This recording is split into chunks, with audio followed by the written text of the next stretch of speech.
الو. ايوه، انا إلسا. قولولي ايه المشكلة؟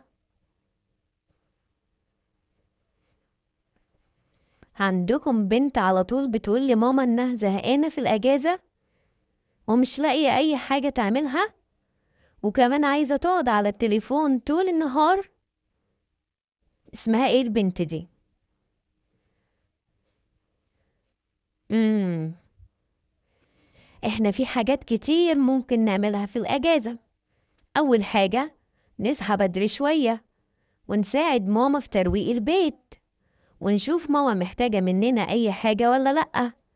بعدين نقعد على التليفون حبة صغيرين، ونقدر نعمل حاجات تانية كتير قوي، زي مثلا إن إحنا نلعب مع إخواتنا الصغيرين، أو إننا نجيب ألوان ونلون صورة جميلة، أو نلعب بالعروسة بتاعتنا.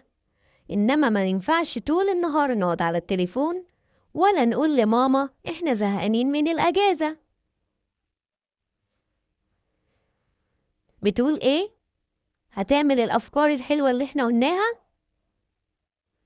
خلاص، لو عايزين أفكار تانية أو ما سمعتش كلام ماما كلموني وأنا هرد عليكم على طول. مع السلامة.